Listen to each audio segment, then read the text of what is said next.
Good morning, everyone, or good afternoon, depending where you are. I'm happy to see you in this holy encounter, which is the first holy encounter that we have in this new year. I'm so happy to see you again and to keep walking together through this path of enlightenment with our Divine Mother.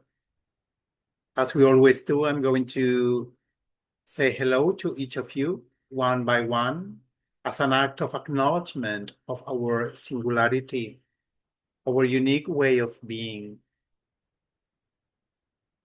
There is no something like a world to which I talk to, Jesus says in one of the revelations, because a world is a concept. I talk to you and I do it to your heart. With that expression, Jesus wants us to know how important it is to be who you truly are. The authenticity of your identity being manifested as you have been created to be. So thank you, Mark, for being here today. Also, Joiji, Sarah, Lena. Thank you, Glad, Ruben, Susanna. I'm happy to see you again. I'm so happy. Thank you, Jack, Carola, and Karin. Thank you for joining us. And we take this opportunity also to thank those who are going to join this gathering later on or through the videos that we share. Also, thank you for allowing us to record this gathering so we can share this with those who cannot be here because of different reasons. Thank you for your generosity that allows us to extend the revelations received and the energy of the Divine Mother in this earthly kingdom.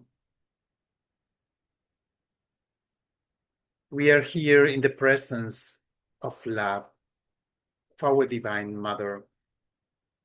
She told me once that every time that we have a holy encounter, no matter what form it takes, she would be present because she is the mother of love and truth. And that is what happens here. It is given to me the gift of being able to see at the beginning of these gatherings how heaven is open and a multitude of uncountable angels comes to us singing a song of gratitude to God the Creator for giving us existence. It is a canticle of gratitude that is constantly being manifested in every single aspect of creation. That gratitude is the response of creation to the source of love for giving us existence. Within the beauty of this canticle of gratitude, our Divine Mother comes to us in the form of our Immaculate Mother Mary, and she gives us one particular grace, which is the embrace of Mary. Each of us receive a hug from our Divine Mother. Sometimes we can feel that presence. Sometimes our humanity doesn't feel that. And that is not essential because our soul knows perfectly well who is in front of it. We know our Divine Mother. We know the ultimate reality of our true identity. And deep in our heart, we can feel how our humanity rests in peace in the presence of the divine love. We come here to receive that love and to be transformed by the energy of that reality of our soul. Everyone who comes here, no matter whether it is now or later on or through the videos that we share, everyone who participates in these gatherings receive the transformation that comes from the Holy Spirit. Love transforms everything into light. And that is what we receive here, the gift of the divine transformation. We come here to be loved, to rest in peace, in the arms of our Divine Mother. We also come to remember who we are. And we do it through these gatherings as well. At the end of each session, it is given to me again the gift of listening with the ears of my spirit. The canticle of gratitude coming from the angels. And when that happens, our Divine Mother returns back to heaven in all her glory, purity, and sanctity. And then we receive a second gift, which is a gift of an angel. Everyone who is here received that gift. An angel comes to us and remains next to us forever and ever, helping us to remember who we are, to know our true identity as God knows it. And because we came to this earthly kingdom to remember who we are, angels are here to help us with that purpose. Once we remember our true identity and we accept it, then immediately, simultaneously, we return back to love.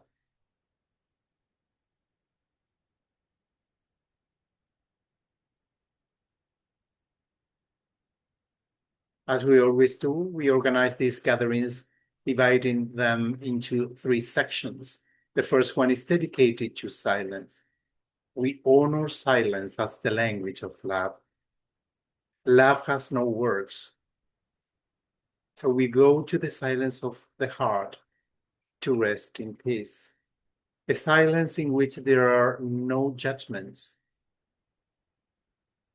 A silence in which we take distance from all our beliefs, all our interpretations, so we can create a space of emptiness in our humanity to allow the Holy Spirit to reveal the truth.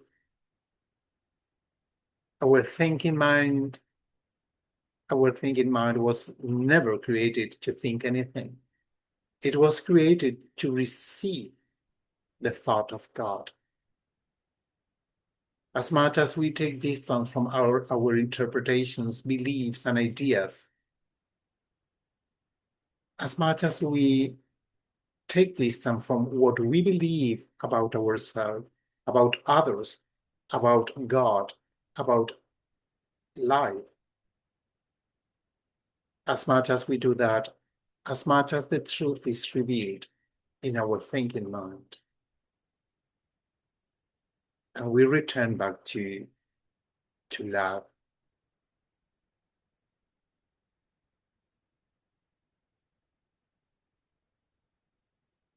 The second section is dedicated to spiritual reading. And there is an important purpose why the spiritual readings are part of these gatherings.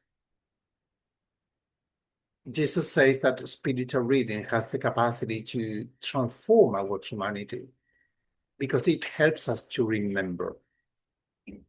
The voice of love is manifested through spiritual reading to help us to remember whose that voice is from.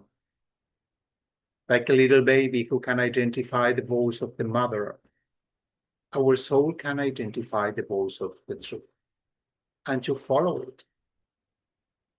That is why we share spiritual reading, the revelations received, not as an act of intellectual elaboration, but an act of receiving an act of listening.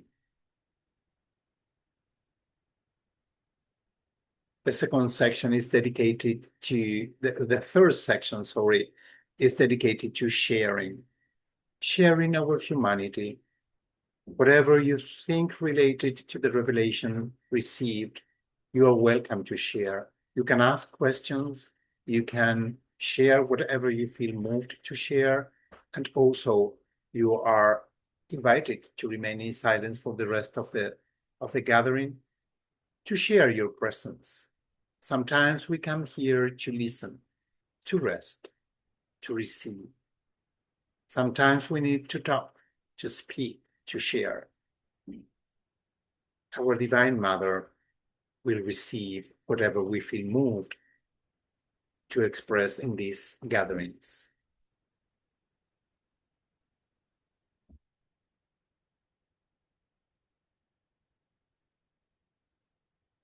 So before moving ahead, I would like to organize the reading section as we always do.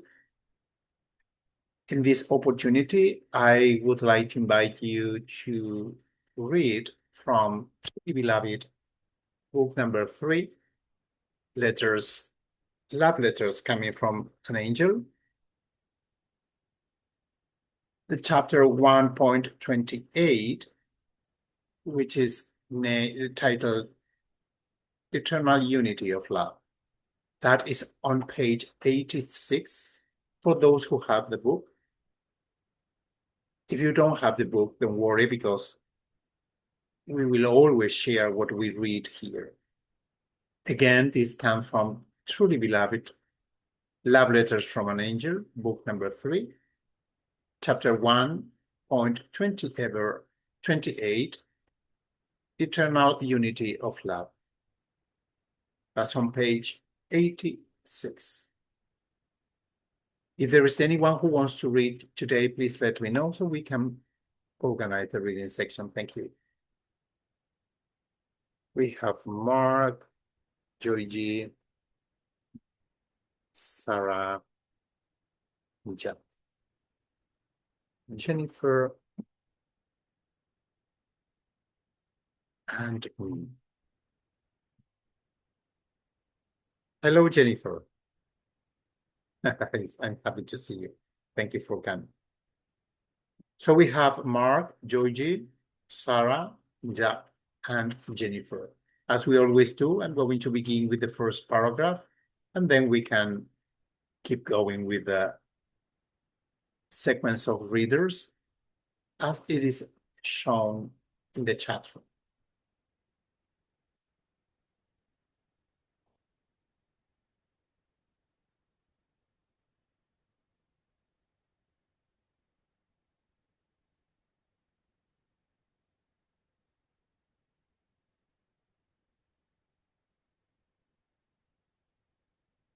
I hope I didn't miss anyone. If I did, please let me know. And now I invite you to close your eyes, to remain in silence. If you feel comfortable in that position, otherwise you can open your eyes. Whatever it is gentle with you, and to immerse into the silence of the heart, into our stillness, the temple in which God is co-creating with us constantly in new love.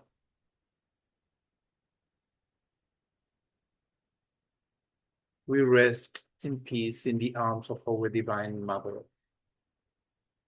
We give her our life.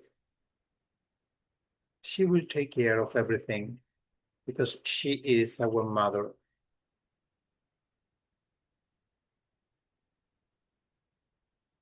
We remain at peace in the serenity of what we are.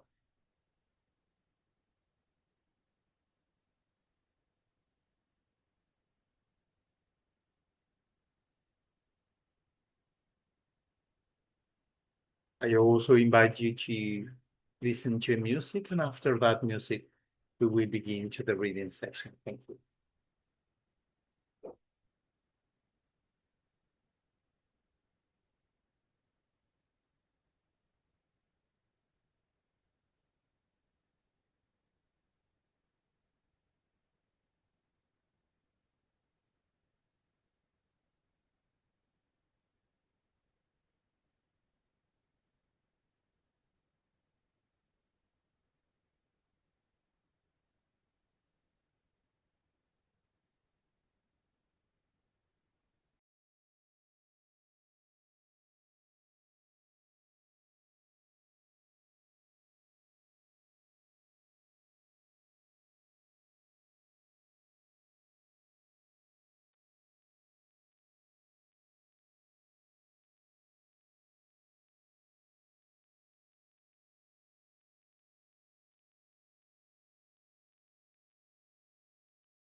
eternal unity of love.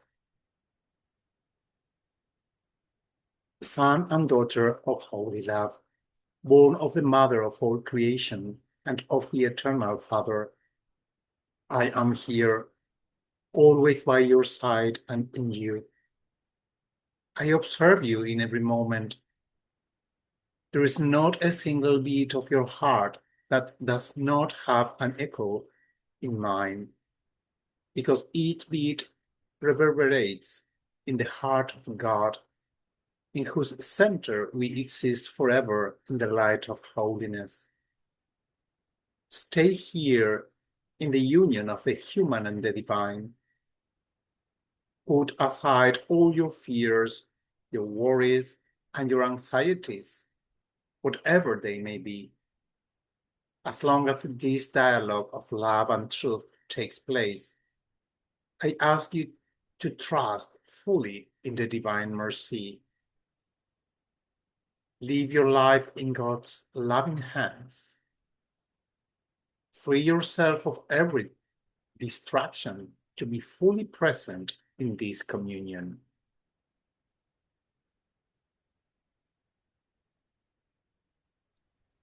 I know that in your mind there are still echoes of certain mental and emotional patterns from the past, which seem to scare your heart.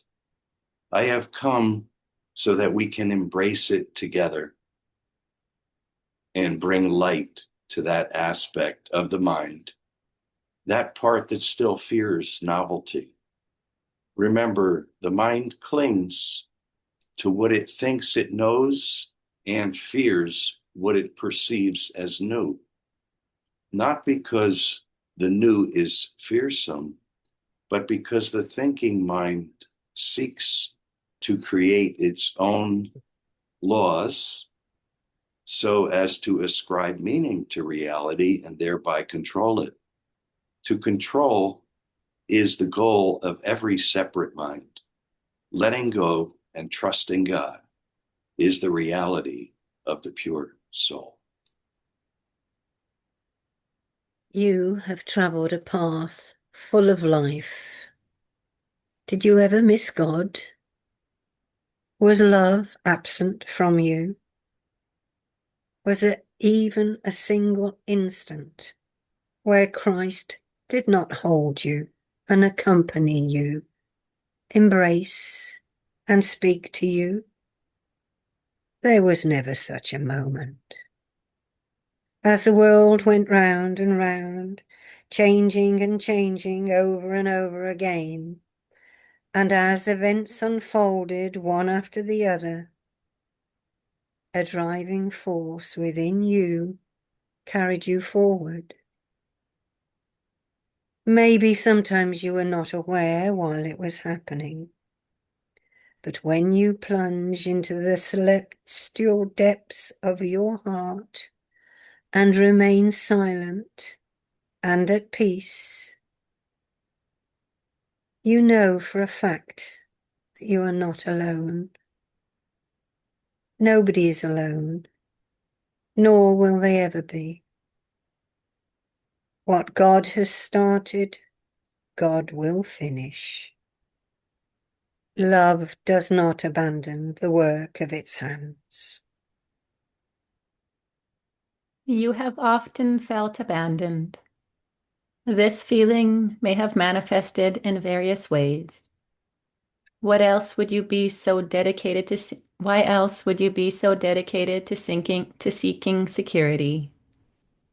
This is true for you as an individual and everyone collectively. Not infrequently, that feeling of abandonment was projected onto your source and creator. And yet, reason will tell you that abandonment by God is impossible, as life could not continue without him. Having a feeling of something does not necessarily mean it is true. Child of God, until recently, you have been reacting or responding on the basis of emotional memories rather than the wisdom of your being, because the emotional memories, both recent and ancestral, were not recognized for what they are. But now we are in a position for that to change, and it will, because we want to live in the truth. Now we know that emotional memories are not necessarily based on truth, although they do have a purpose.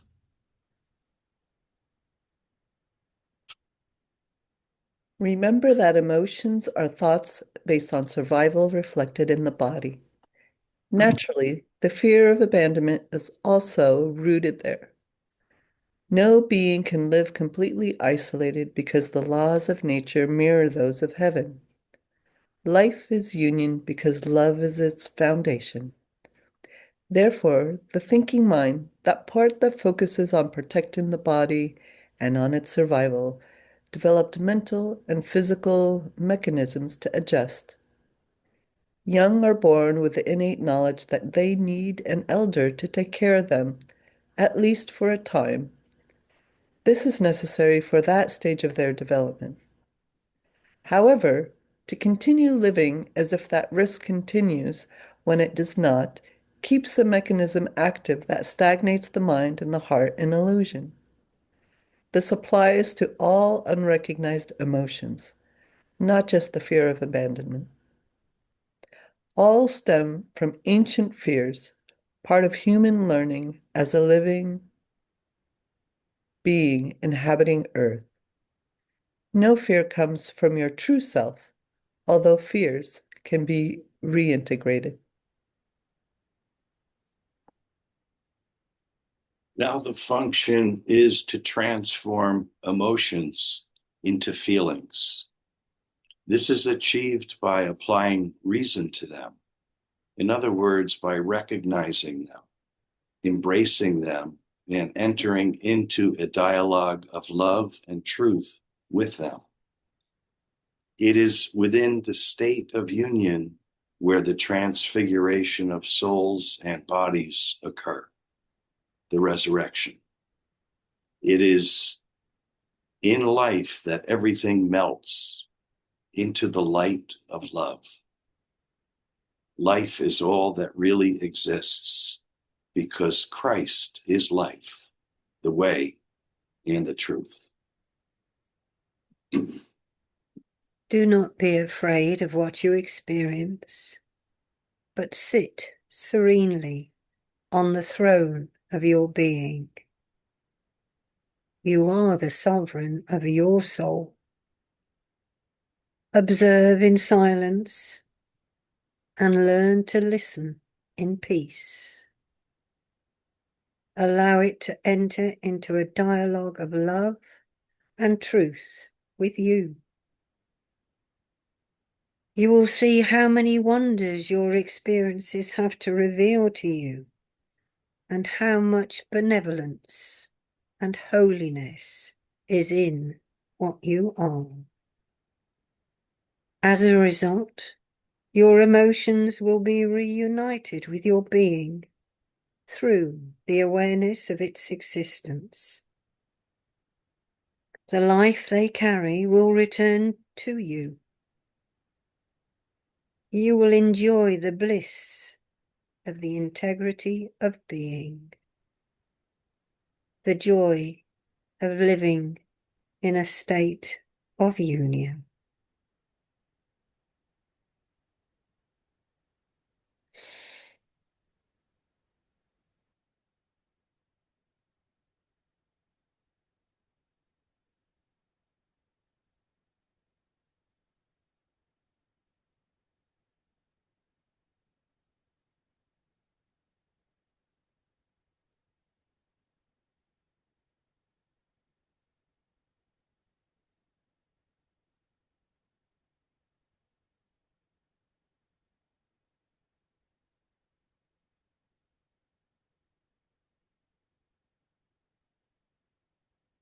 Thank you very much for giving your voice to this revelation coming from an angel, and is part of Truly Beloved, book number 3.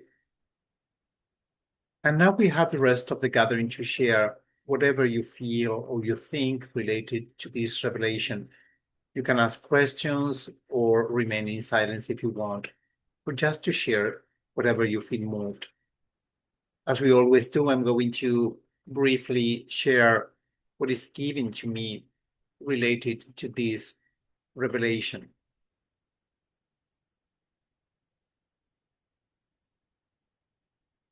I strongly believe and feel that this particular revelation, the chapter that we just read, summarizes the essence of what the movement of beautiful love is bringing to us through all the revelations. Jesus said once to me, when I give a revelation, when I manifest myself in the earthly kingdom, I bring something new, something that is needed. There is a purpose why we together co-create this manifestation of Christ consciousness, whatever that manifestation is, and however that manifestation exists. In the case of the movement of beautiful love, which is the name that our Divine Mother gives to this movement of consciousness that is being expressed and manifested through all the revelations received, which is a type of spiritual energy. So the movement of beautiful love doesn't talk just about the revelations that I'm receiving, but it talks about the new. It talks about all the revelations and manifestations of the Spirit that are coming to this earthly kingdom in these times related to this energy. The movement of beautiful love is not something that, gathers some particular people. It is a name, an expression of a spiritual energy. And everyone who is part of this energy of gentleness, sweetness, love, union, and trust are part of this manifestation, this expression of the Christ consciousness that our Divine Mother calls the movement of beautiful love. And why that is a spiritual path? Jesus answers that question saying, there are many different ways of accessing or achieving enlightenment. You can achieve that through sacrifice, through devotion, through many different ways.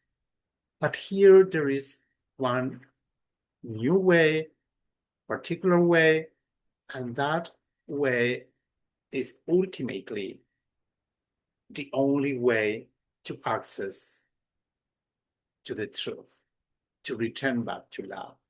And that path is the path of authenticity, what we can name as individuation.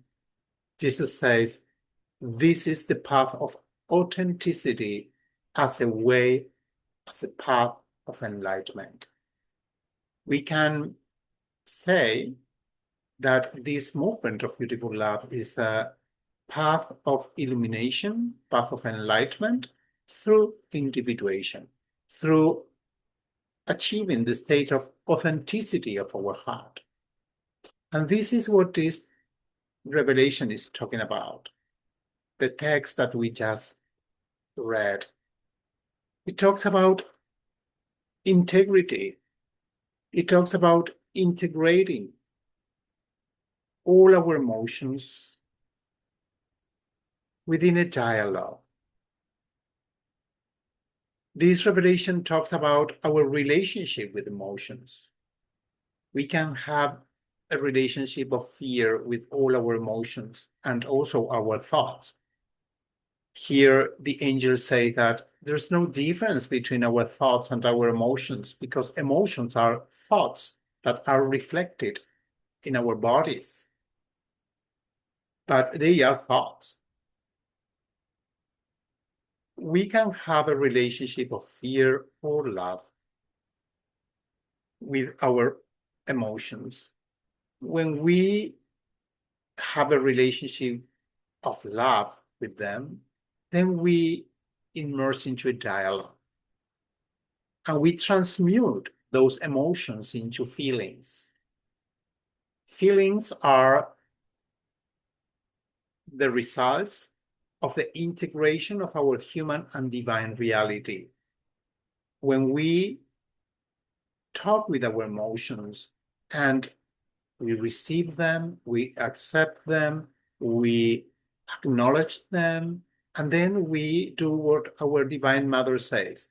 Once you accept them, now remain in silence, wait, and see. And you will receive the answer. Because when you receive the emotion with an open heart, with love, no matter what that emotion is, without creating any kind of judgment to that emotion, and you remain there, then you will receive the message that that emotion is bringing to you. Every emotion is a call from our soul, Jesus says. It is telling us something. But because when we are afraid of those emotions, because of whatever reason, then we don't receive that message. And what kind of message can those emotions bring to us? Different than something that will allow us to remember who we are. Those emotions are there to tell us something about us. If I feel afraid, if I feel anger, if I feel abandonment, like this text is mentioning, Jesus says, ask this question. What aspect of who I am is feeling this?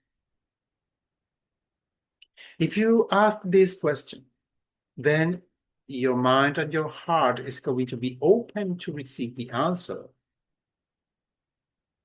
The answer that will allow you to transform that into light, to heal whatever you need to heal, and to understand who you are, to remember your true identity.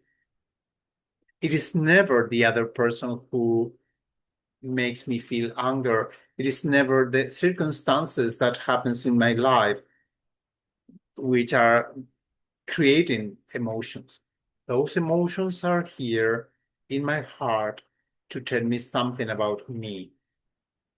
So this revelation is helping us to remember one particular way of accessing to the truth, to the light, which is being who you are without denying anything in your human experience.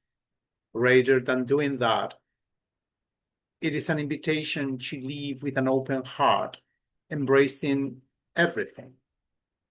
Jesus says at the beginning of the Choose Only Love series, the path that will allow you to achieve happiness is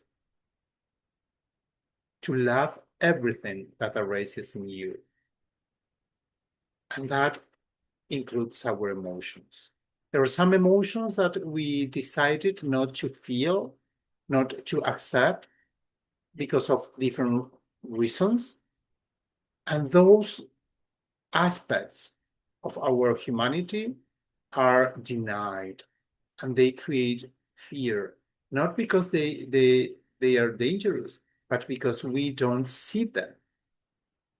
So this path of enlightenment invites us to integrate everything that we experience in our inner world and to remain seated there, feeling it. Sometimes we need to feel the tension that some emotions creates. That tension is telling us something. And finally, Jesus says, something that you will receive when you accept the emotions and you are open to feel deeply whatever you feel in your heart without trying to deny that experience, just remaining in peace in that experience. Something that you will receive is the energy of life, because every emotion brings life. That's why it has an energy. If we do that, if we accept them, we will bring that part of our life that we separated from us. We will understand, not through our thinking mind also, but from our consciousness, that those emotions are telling us that there is an aspect of who you are that was denied, that was rejected. And that aspect of who you are is telling you, I want to go back home. Embrace me, accept me, because this is part of who you are. There's no reason to be denied anymore. Open the door of my house, who is your true self, and let me in. Let me be reintegrated into your soul. And when we do that, when we embrace our wounds, our traumas, our conflicts, and also the light that we denied, because of whatever reason,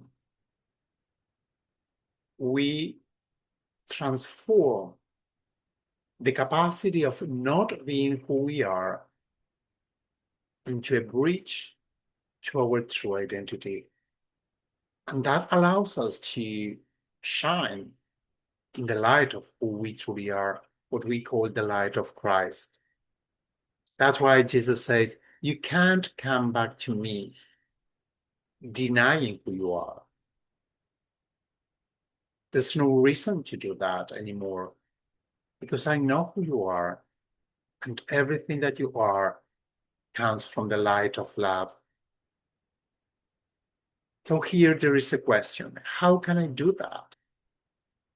If I did all of that, if I denied part of myself, part of my soul, because I was afraid of not being accepted, afraid of not being adopted, afraid of not being loved, afraid of receiving punishment in one way or another, from others or from myself. If I did that to survive, how can I change that now? What is going to help me to treat myself in a different way from today? And Jesus gives us a very clear answer. The answer is always love.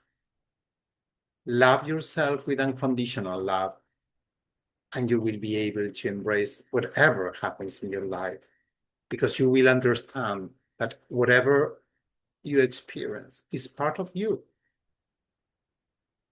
and it's part of love. So love is the answer to integrate everything that we experience in our humanity. That's why for the movement of beautiful love, it's so important to let ourselves be loved, so we can remember that we deserve love. We deserve all the beauty that comes from the divine reality. Once you love yourself with unconditional love, you can love everything that arises in you. And after that, and only after that, you can love others and everything. Because the relationship we have with ourselves is the same relationship we have with others and also with God. Loving ourselves with unconditional love allows us to see the love that surrounds us and is part of everything, constantly here.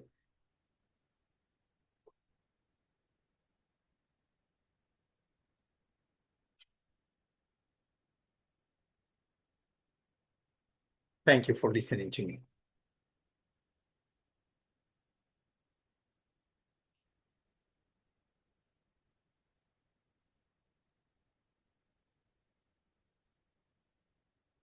I think Karine has wants to say something.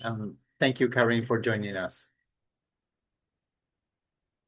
Thank you, Sebastian, and thank you everyone that is here. Oh my goodness, you're just speaking really to my heart.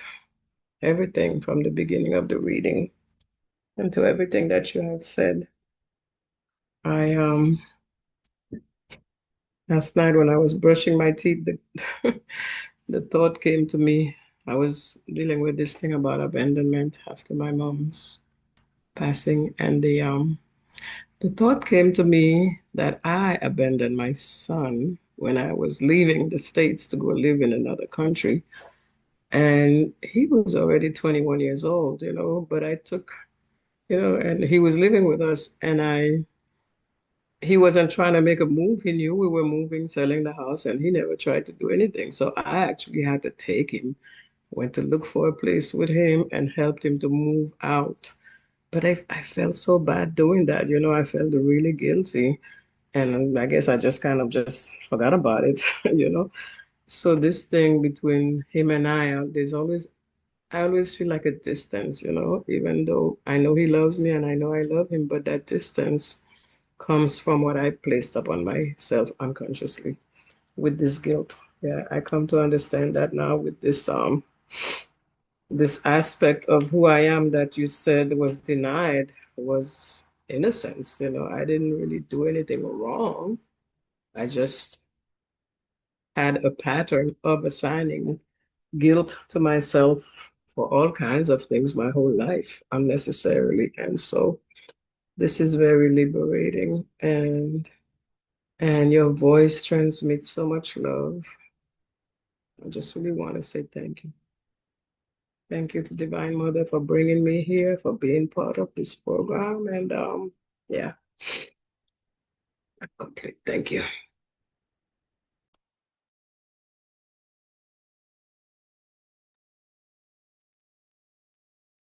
Thank you very much, Karine, for your sharing and for your love. And I think and I feel that you bring something very important to this dialogue today, which is precisely the word dialogue. You talk about distance, especially when sons and daughters grow and they begin to be more independent and they have to walk through the path their own way, and they leave the house of their parents.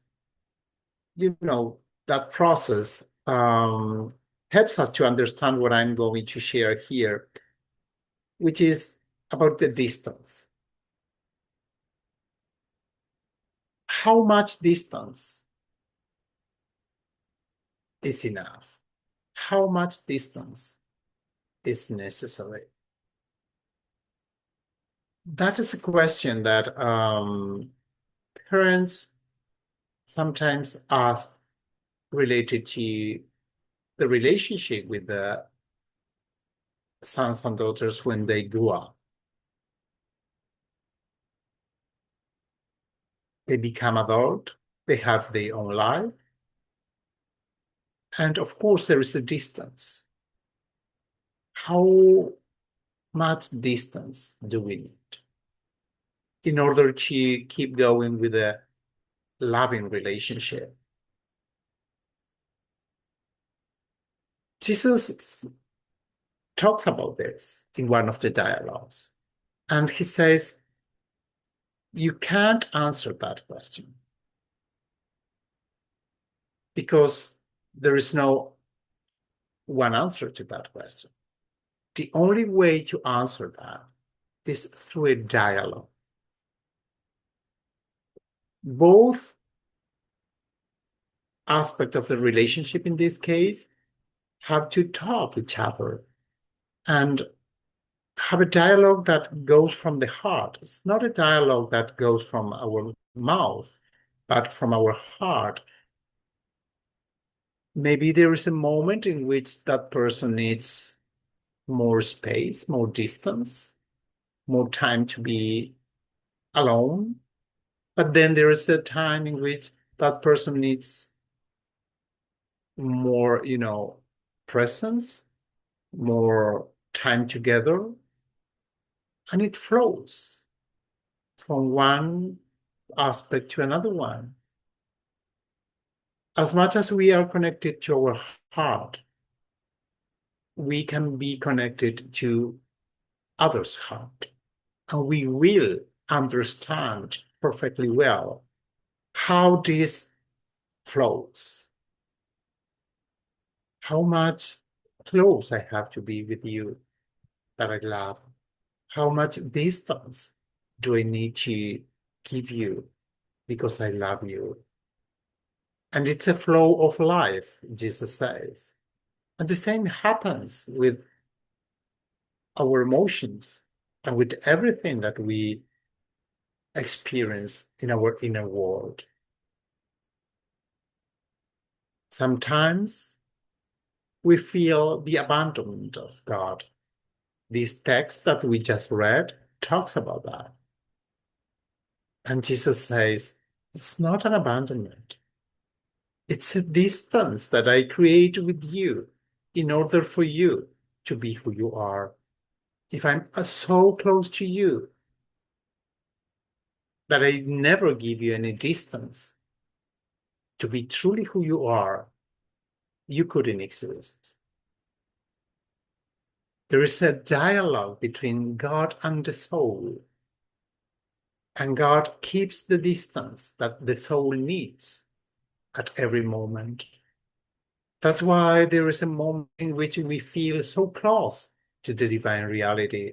We feel the presence, we feel the love everywhere, and we feel like we are wrapped by that divine love.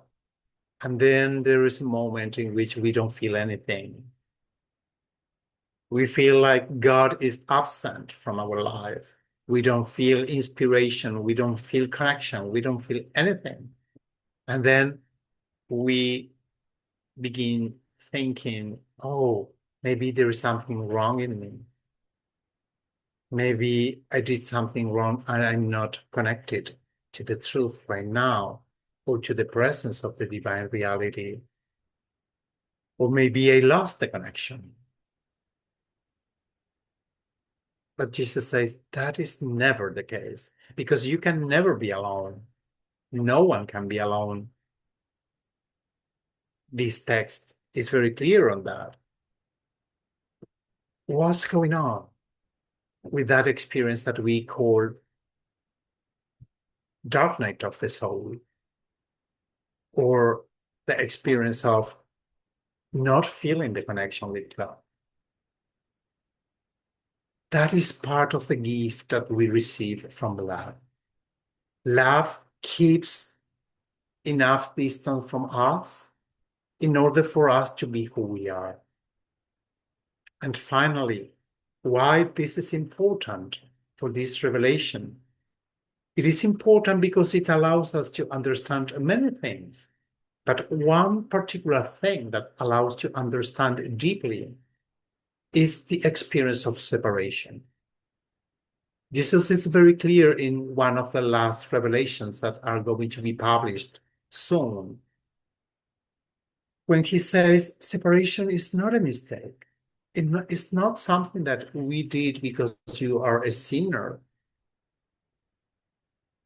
It is an architecture of the spirit. It is a design of consciousness through which you can be who you are. I take this from you and you take this from me, and I remain in silence in order for you to born, to emerge from that silence, from the distance between you and me. It is a distance of love. And how much close to God shall my soul be? Well, Jesus says, the answer to that question is the dialogue. Dialogue is what remains us united. It's an energy that allows us to be united by love. I just wanted to bring this, Karen, because sometimes we, as fathers or mothers, feel guilty because we did something to our sons and daughters. And those guilty feelings come from a lack of understanding. At the end of the day, we are all souls created by God, and we have our purpose. And there is a connection between our soul and the universal consciousness, so it works in the same way. God gives us the opportunity to walk through separation in order for us to be who we are. So then we can return back to love with our true identity. It's an act of love. And I think it's very important to think and to feel this, what we are talking here, because it changes completely our understanding about what separation is all about. And when we change our understanding about that, we change our knowledge and our relationship with human experience. Our human experience is not a mistake. It's not something that comes as an effect of a sin, as an effect of something wrong. It's a design of universal consciousness in order for me to be who I am. If our sons and daughters don't take their own flight, they can never be who they are. Thank you for listening to me.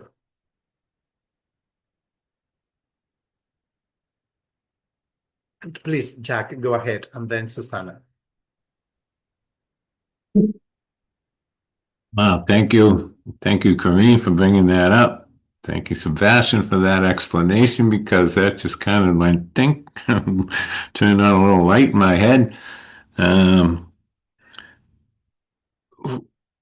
I just have come to like that realization myself recently, because I call it this year, I go into my whatever, but I'm starting to see, like this time of year, last year I sat with, not feeling seen by the family, this and that. And this year I was just sitting with the feelings that I probably never sat with my whole life, that I get lonely around the holidays. So I sat with that this year.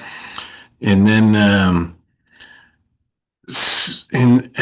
but I'm thinking, after I go through some of this, I'm like, geez, I feel separated. I feel like, oh, I'm not connected. I'm not connected because I was just over here. I'm way up here just like a month ago. And now look at me, I'm down here, and it must be something I'm doing. But that explanation is just so beautiful for me, because I'm noticing now that I started getting caught up in stuff, worldly stuff. I'm getting pissed again, and I'm getting like fuck, I'm gonna do something now. I want, and for some reason, I take things personally, and I feel like I've been noticing like my patterns have been just like people have been mirroring my patterns to me beautifully for the last month. I can't step out of the door without somebody pissing me off about something, and I'm like.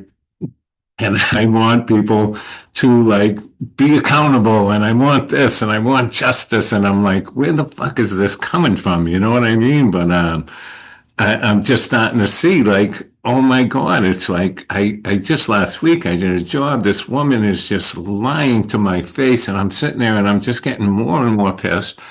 And but and I didn't really catch it till afterwards, but this time I didn't say anything because, it's not my job. I'm starting to realize it's not my job to correct the world. But I'm just sitting there. And then as I was leaving, and she said something to just double down on her lie. And I'm like, are you kidding me? You're doubling down on this right now.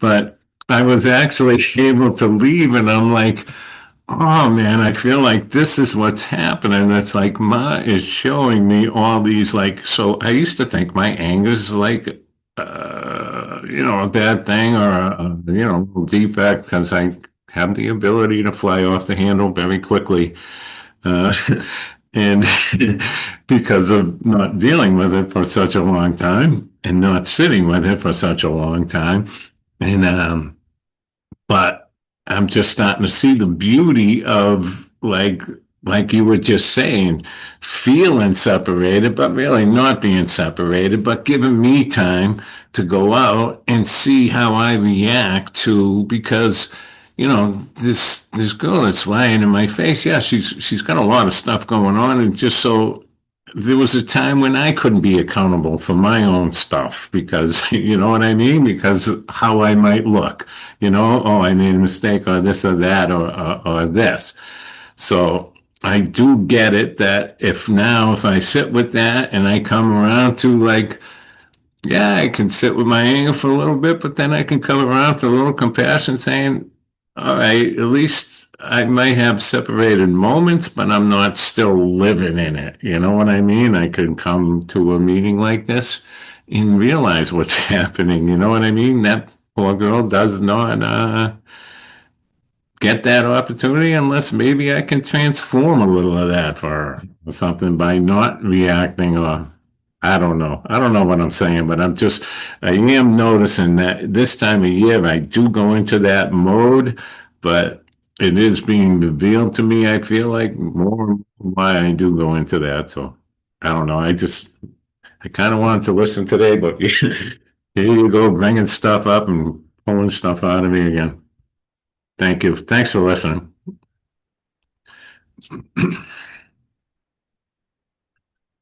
Thank you, Jack. It's always a great pleasure to listening to you, and you always bring something very deep.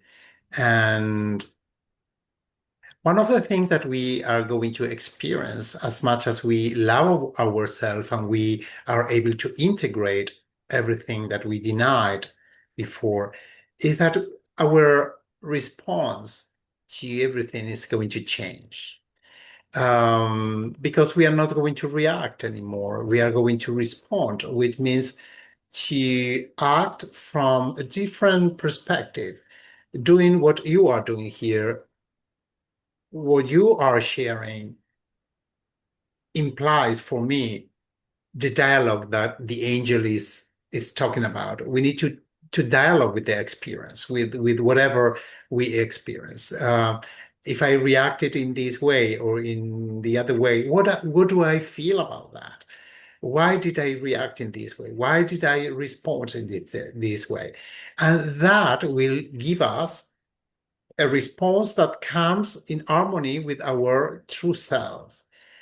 If we go back to the text that we just read, there is something very interesting for me here when when an angel says, now we know that emotional memories are not necessarily based on truth. although they do have a purpose. And this is very important.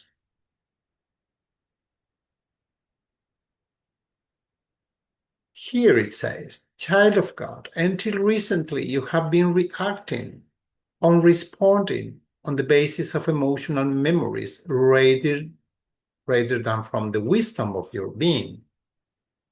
Because the emotional memories, both recent and ancestral, were not recognized for what they are.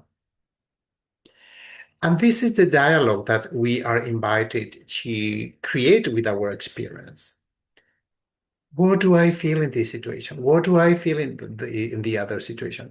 And you will be more authentic, more even than you are, because I know you are authentic, very authentic, and that's a gift. But you will be more authentic from the perspective of Christ. And sometimes love, says no. Sometimes love establishes limits, actually most of the time. But if I was, for instance, a person who didn't establish any limit, then love will bring me situations in my ordinary life that will help me to say no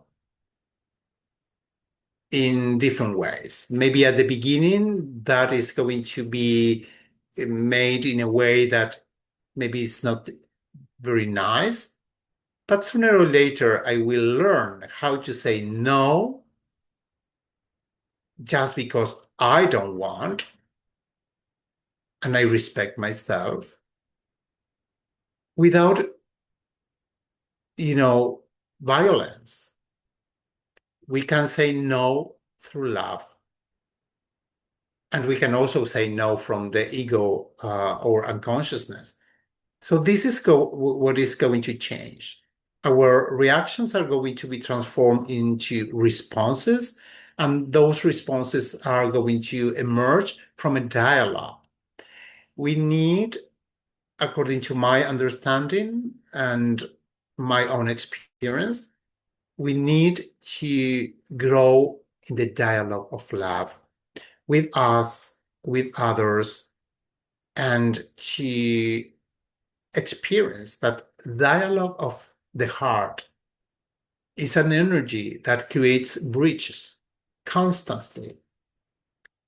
And it gives me the opportunity to be united with the other person and with life. There will be a moment in which we will be able to not get lost in the experience. And that is one of the most important gifts that we receive when we go to our inner world. Because what happened when we live through the unconsciousness is that we get lost in the experience.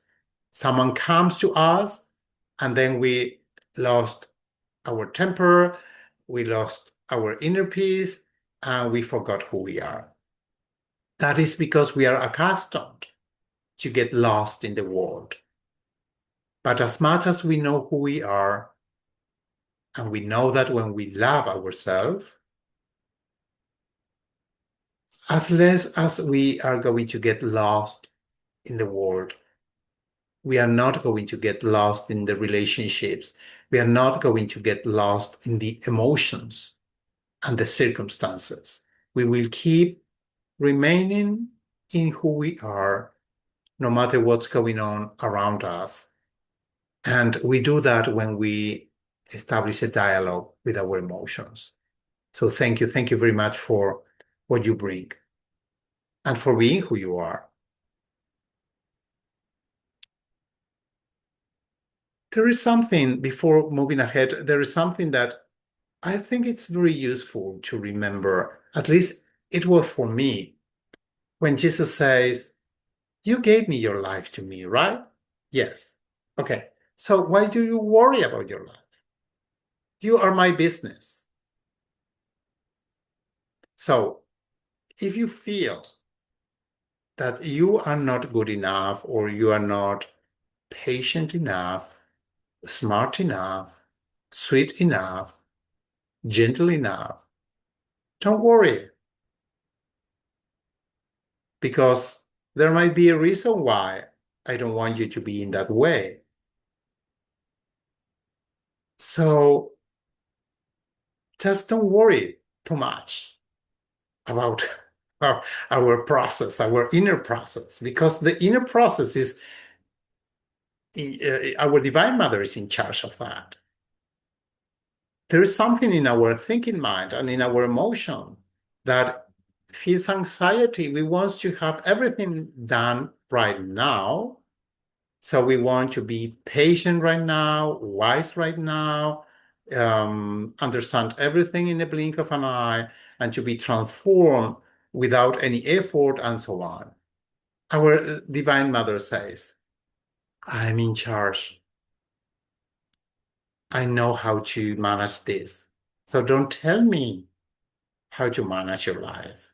I will send to your experience whatever you need in order to know who you are.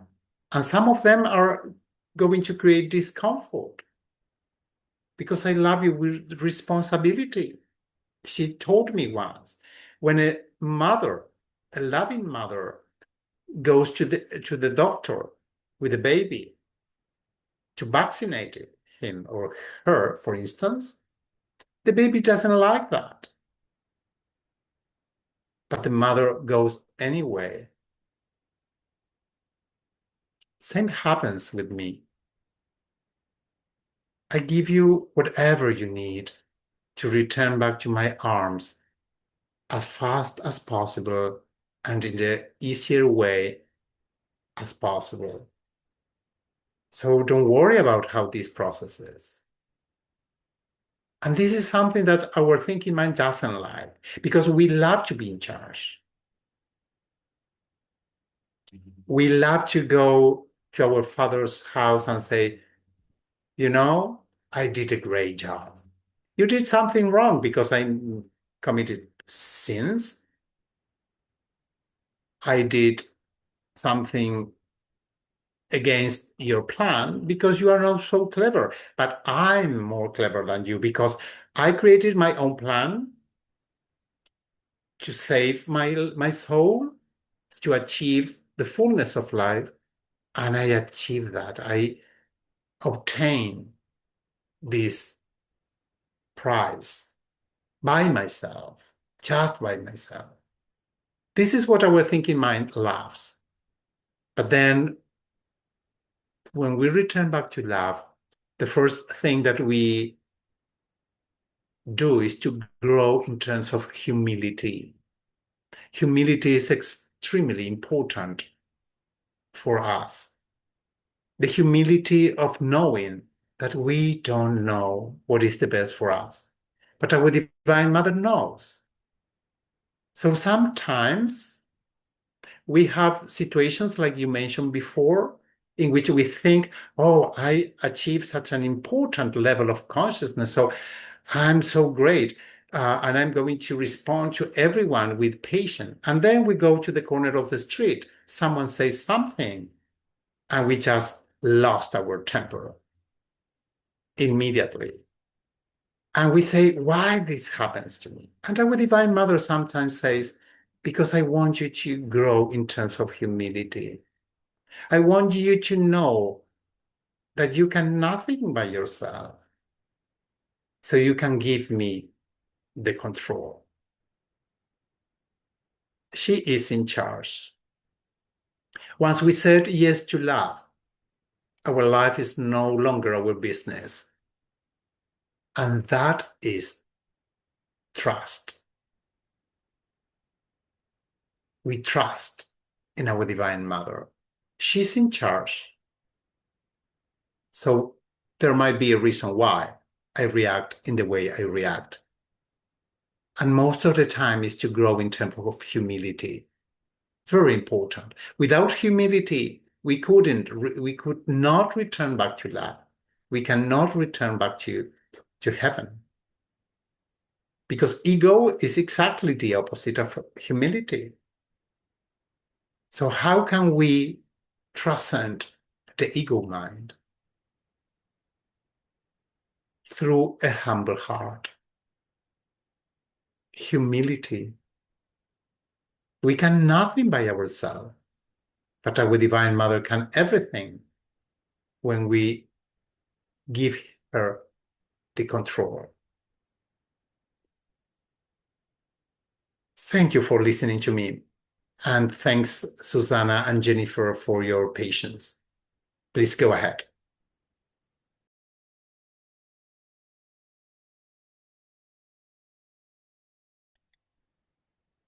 Thank you, Jack, for your question, because your answer, Sebastián, gave me already most of the answer I wanted. I was going to ask something, but I got already most of the answers. But well, the thing was, I always want to do things fast. So I want to get enlightened fast my whole life, and I was constantly searching for the recipes for the whatever. And of course, I know it's not in my hand, and I have to accept what brings me at a certain time to yeah, in the experience, to experience what actually is necessary, what is maybe my lesson of today. I had quite a lesson today in the car.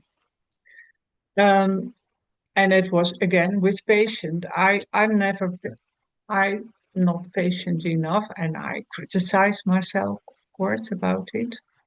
And I want to get all these emotions that are hidden. I want to get them out as fast as possible to accept them, to embrace them, and but it doesn't work like that, because the next day there's of course something that gives emotions of anxiety or fear or irritations or whatever. So actually my lesson is, and you said also, it's the trust in my heavenly mother's hands, to give it to her, and I'm not in charge.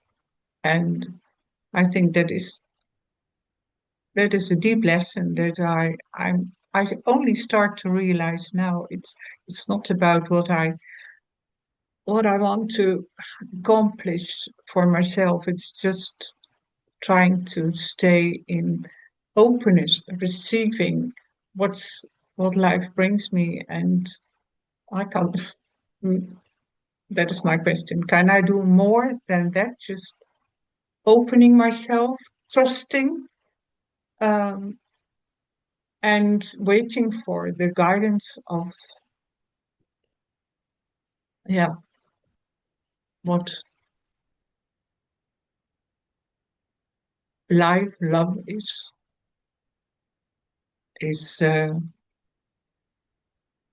how do you say it? It's showing, giving me to experience. So that is it. What I wanted to say. Thank you.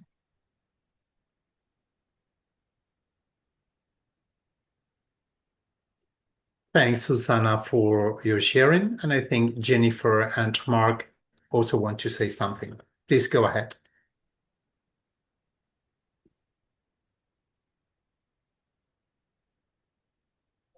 Thank you so much, everyone, for being here. And thank you so much, Sebastián and Susanna and Jack and Karine and everyone for your sharing on such a deep topic of emotions. It's the work I do day in and day out with my clients, and I love what I'm hearing you share and express, because a lot of the work I do is around helping people connect with their emotions first and foremost, because a lot of people are just very mental and really just caught up in the head, and helping them connect with their emotions, because there's so much fear around connecting with emotions, because a lot of people have been suppressing them. And so, doing the work with helping people connect with their emotions safely, and also self-regulating their emotions when they feel they're out of control, helping them ascend through the six heart illuminations. And what I'm hearing here I would say, first time expressed the way that you're expressing it, Sebastian, is maybe instead of self-regulating the emotions, sit with the emotions and see what is the message that emotion is trying to share with me about an aspect of myself that I want to discover or embody or understand. And I love that. And even what you're sharing, sitting and asking the question, what aspect of who I am is feeling this, which is really important, because we make all our take all our actions, make all our choices in life based on our emotions, which then create our thoughts, and then we take actions. And so I would love, Sebastian, if you can expand on that a little bit more about the question, what aspect of myself, right, is feeling this?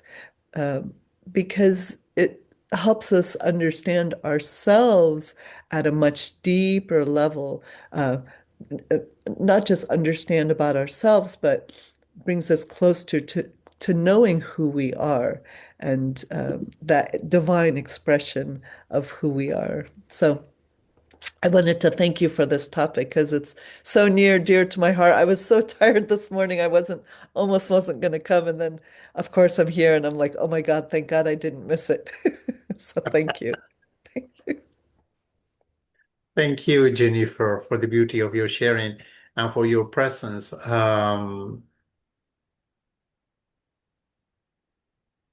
As we always say, if we need to take more time than what this gathering is supposed to take, please never hesitate to get off of the gathering if you need to leave.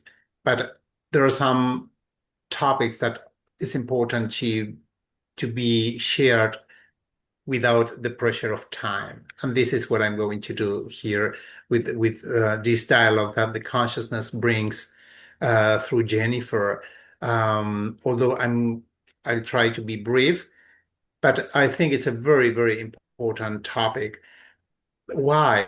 Because when we ask the question of what aspect of me, what part of my humanity is feeling this, and when we do that, everything changes, because that question helps us to understand that everything that happens in our life is part of an orchestra, a divine orchestra. Nothing is casual. Not everything is it's very important for our consciousness. Maybe, like Susanna mentioned before, she had a situation with the car. Sometimes we have a situation at the supermarket or those kind of situations, and most of the time we think through our thinking mind that they are not very important aspects because they are not so important for the world. But that is not the case. Every single aspect of our human experience is there to accomplish the divine purpose of our existence here. And the divine purpose is that we return back to love. We return back to our true identity. There's no other purpose. And that means to remember who we are. Because when we say, I go the purpose of my existence is to remain in the divine love forever and ever, that means to remain in who I am, because that is my true identity. So we are here to remember who we are. And everything that happens in our life constantly is there to help us to accomplish that purpose. So when we ask the question, what aspect of my humanity is feeling this? I'm taking the power that I gave to the external situations, to external people, to external authority, and I bring that into my heart. And I remember that the power is always in me, and the only person that is creating this emotion is myself.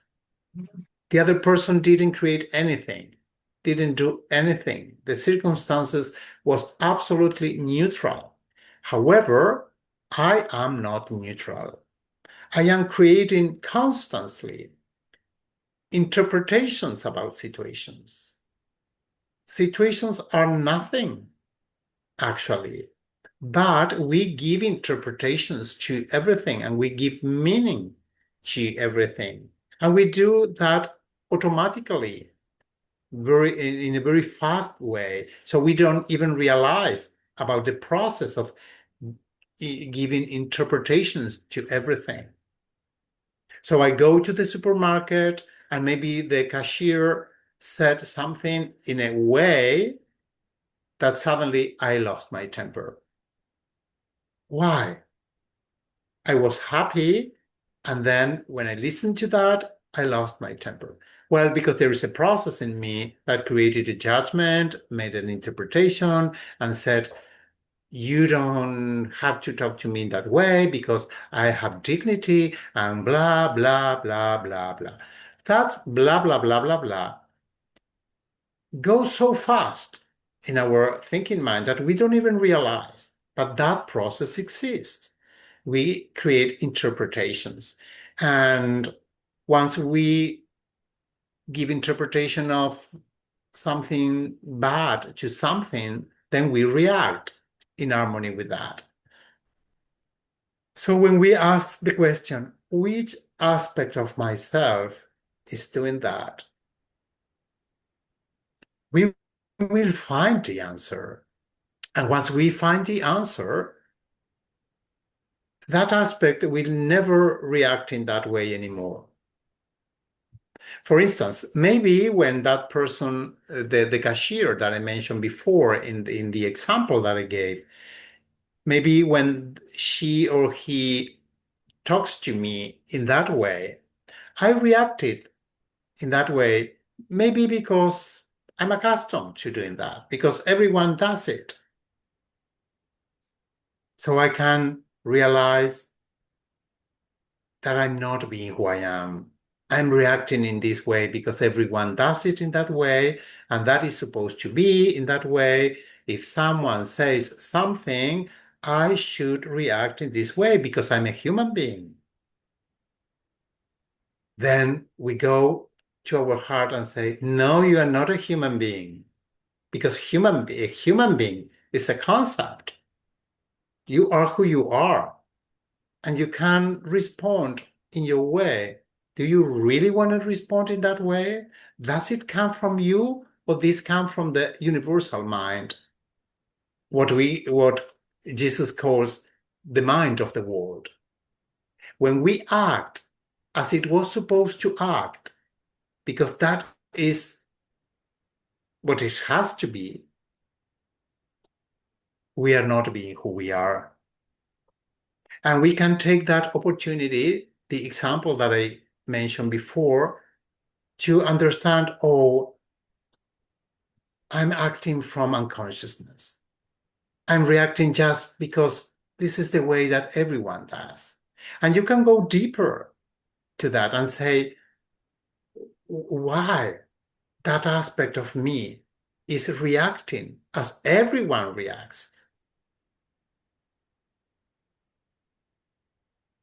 Well, maybe because I don't want to be alone.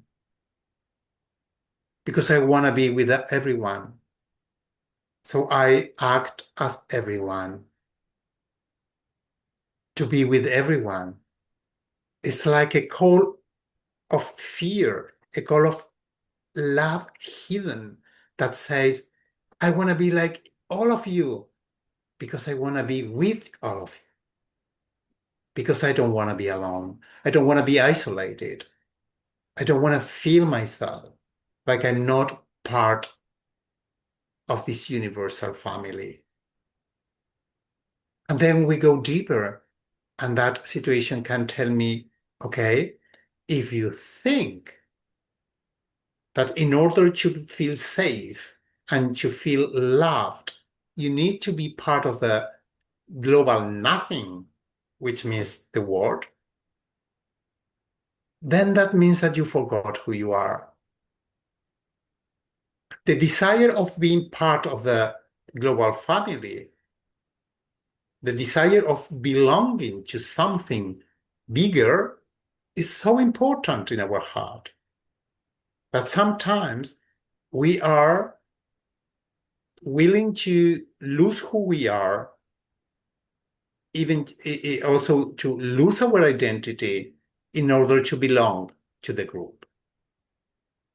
That group can be the family, can be the culture, can be humanity.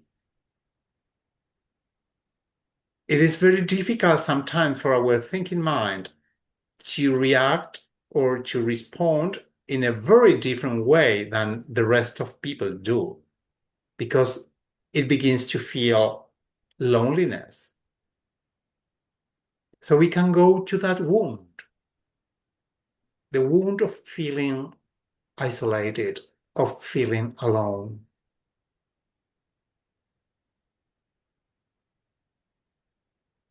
If we go to some cafeteria or coffee store here in Buenos Aires, which is a city plenty of that, you can take a seat and take your coffee, for instance, and you will listen people talking about the news. Most of the time, the topic is what happens in the news, or about weather, whether it's going to rain, whether it's going to rain more or less, and blah, blah, blah, blah, blah. And we can observe that and say, why do we talk about that? Maybe because we don't want to talk about ourselves. Maybe because we are afraid of showing who we are. So it's more comfortable to talk about the weather.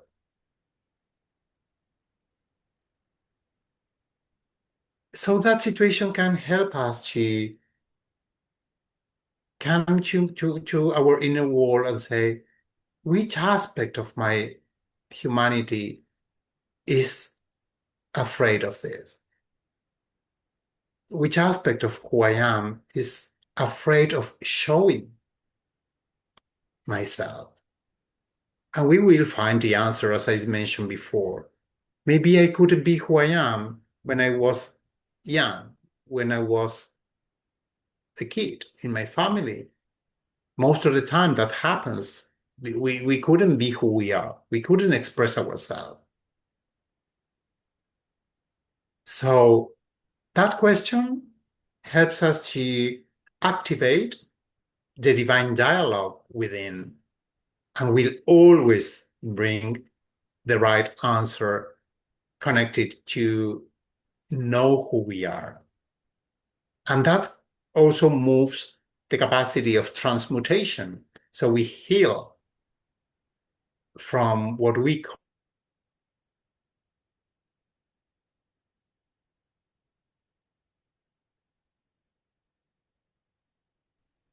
which is what it is unconscious.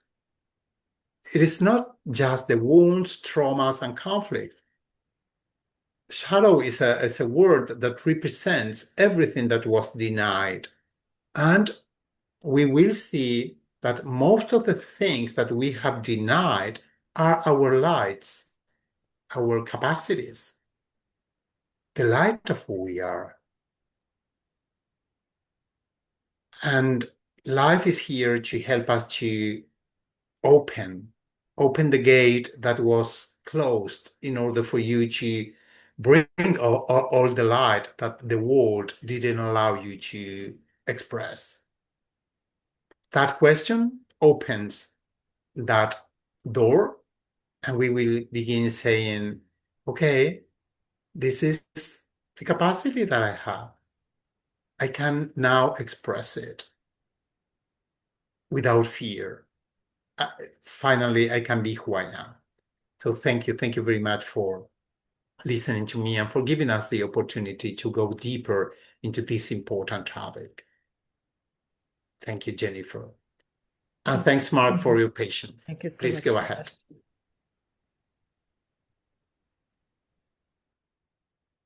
Yes, good morning. Let me just put the hand Good down. morning. Yeah, my takeaway today from this gathering is the importance of dialogue, you know. And I was never one for being big on dialogue. You know, it's just like God will take care of it, and you know, that was kind of how I rolled. But I really see the importance of really getting into a dialogue, especially with ourselves about questioning. You know, why am I having this reaction? Like you were just going into all that, Sebastian. But it is so important because, to me, if I question why am I having this type of reaction, that question is like going out to the Holy Spirit. And so I will get an answer, I know, just through experience, that when I question something, I get the answer if I'm patient enough to wait, you know, and not take control of it myself. And the answers are always very profound and like penetrating, you know, into, you know, why am I having that? And a lot of times it just comes out to, I want to be loved, you know, and it's like reaching out for love in some way, in any way that I know. And then, you know, it's learning how to receive that love, you know, and feel worthy of that love. Because, I mean, I don't know about, you know, you guys, but I do a little bit. But I'm just going to say it this way, that if like I need to just kind of watch my reaction to myself, because I have a way of abusing myself. And you know, like just with all the sacrificing, and that was so heavy in my mind and in my years of learning about God and all that. It was like God required sacrifice, or God required some type of denying of the self in order to please him, you know. I mean, and you know, the Bible's loaded with that, but I didn't really realize until just, you know, pretty recently, really, that is so much nonsense. And we are so worthy, and we are so loved. And so, of course, if we're going to question anything in dialogue, we are going to get the answer, because love will do that, you know. And so anyway, I just wanted to say that, and thank you. And one thing that I just wanted to mention too was, like, all our situations are, and I think it said that earlier in the reading, that like all our situations are tailor-made for us to learn who we are, and to remember who we are on, you know, that deepest level of knowing that we are part of God, you know. And it's just so beautiful. I'm so grateful to be here, truly, with all of you. Thank you.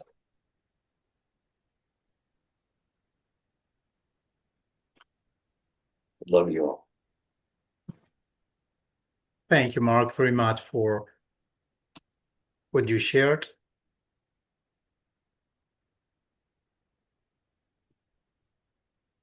And when I listened to you, I could remember one dimension of the importance of dialogue, which is the following. When we establish a dialogue with ourselves, embracing everything that we experience and everything that we mentioned before, we are welcoming who we are. A lack of dialogue means that you are not important for me. I'm not interested in you. That's why I don't, manifest a dialogue. That is what happens in the world. We don't dialogue between each other just because we don't care about the other. I mean, when we live in the energy of the egocentric mind, that's why we stop and we don't walk through dialogue. A lack of dialogue, if we go deeper into that experience, is a lack of love at the end of the day.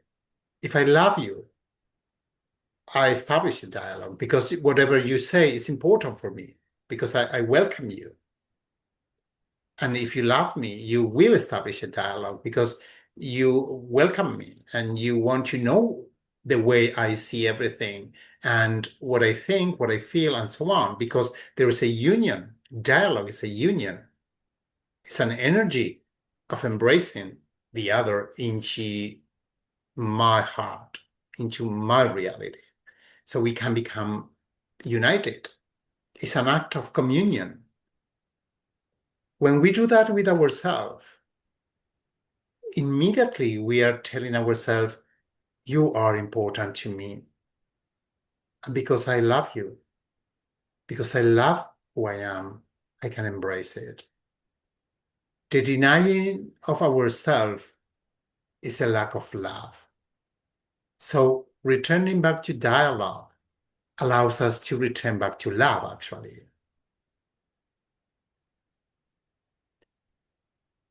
And that's why all the revelations that I've received are dialogues. It's not just what God says. It is what we all together experience in unity. That's dialogue, a dialogue from our heart. The thinking mind cannot establish dialogue because dialogue is welcoming the other. That's why dialogue is always something that comes from the heart, according to our Divine Mother. That's why she says dialogue of the heart, constantly uses that expression. So thank you very much for bringing to our consciousness the importance of dialogue. And now I invite you to close this session today. And before doing that, I would like to mention something that I'm going to repeat as much as I feel moved to do so during these gatherings, that we are going to have a face-to-face gathering in Orlando, Miami, the United States, in January 31st, 2027, not this January, but next January. We have one more year. It's going to be 4 days. All the information about that is on our website, so you can go to it and to find the information. You can also send here are all the gatherings that we are going to have this year, including one in Australia, which Sarah is going to participate as well. And here is the information also about gathering in Orlando. You can go to our website, chooseonlylove.org or fundacionamorvivo.org, and to find the information. We will have the opportunity to be with all of you, everyone who wants to participate, because it's an open invitation. Everyone is welcome, and we are going to be there in Orlando. I think it's a great opportunity for most of us to join together and to have the gift of being in person. So I just wanted to mention that. I'm not going to take more time because I'm going to repeat this over and over for everyone who wants to receive this information. Now I invite you to remain one more minute in silence and to listen to music that was co-created by Leonie Bartlett from Australia in union with us. Some books are inspiring her, and some members of the community they are working with her, and she is creating some music, giving music to the revelations. I invite you to go through the music created by Leonie Bartlett. You can find some information on the website, and you can receive the energy of the revelation through a beautiful language of music, which is a really beautiful experience. We have the books, and we can read, which is a type of energy. We also have the audiobooks, which is a different energy, the same revelation through a different energy. And we also have music and other expressions of art with the revelations. Now I invite you to remain one more minute in silence and to listen to that music before saying goodbye. Thank you.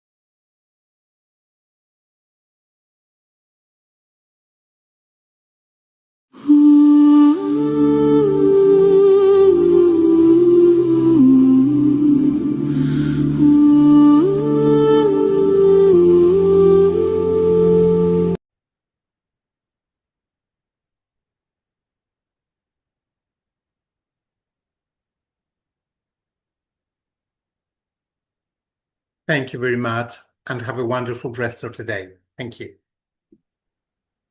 Thank you, everyone. Lots of love. Thank you. Love you See you all. soon. Thank Have you, a great Steph. day. Thank you, Thank everyone. you. Love you all. Good to hear your Thank voice. you. Love you.